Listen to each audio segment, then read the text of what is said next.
Hey everyone! Today I wanted to show you how I do my eyebrows so that they are the right shape for my face.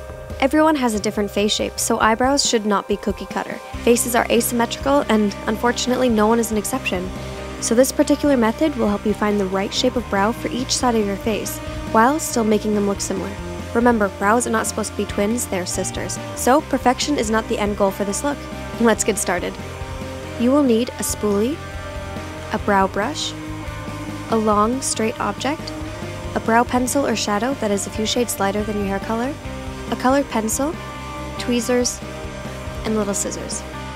Using the long object that you chose, line this up with the end of your right nostril and inner corner of your right eye, while keeping the object as straight as possible. Make a mark with the colored pencil. This is where the head of your brow should begin.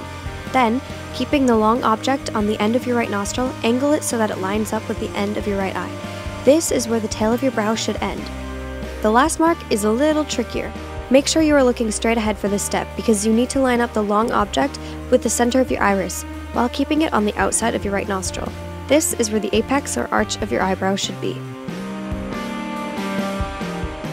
Now repeat these steps with your left brow. Take a look in the mirror when you're finished and you can see that the marks you've made on your right brow are not perfectly aligned with your left brow. They should be similar though. Before you go on to the next step, make sure that both of your brows have the same starting point.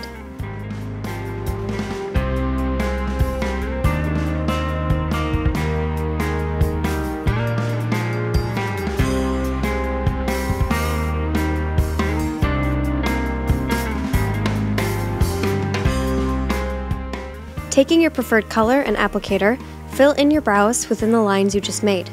This gives you the perfect guideline when you're plucking, and it also ensures your brows will end up looking similar. This is an excellent time to experiment with brow shapes. Take your time when figuring out the best look for you. They can be thick, thin, high arched, straight across, really whatever you want them to be. I start by filling in the ends of my eyebrows first, and then I make my way to the head of my brow. Then, take a brow brush and soften the harsh lines if you were using a pencil like me. Brushing through with the spoolie helps tone down the color and straighten out any flyaway hairs.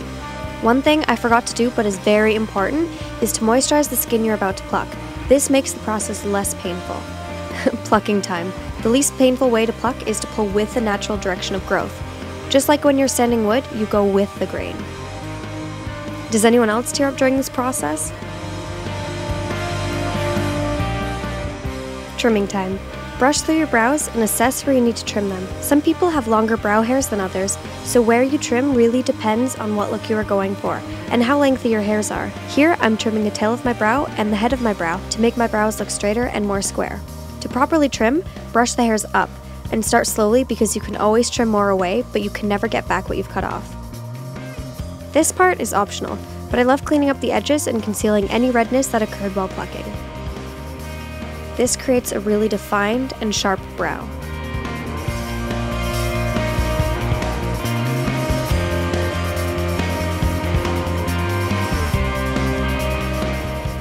Thanks for watching and have fun finding the perfect brow shape for your unique beauty. It may take some time, but when you find it, it will be worth it. I promise.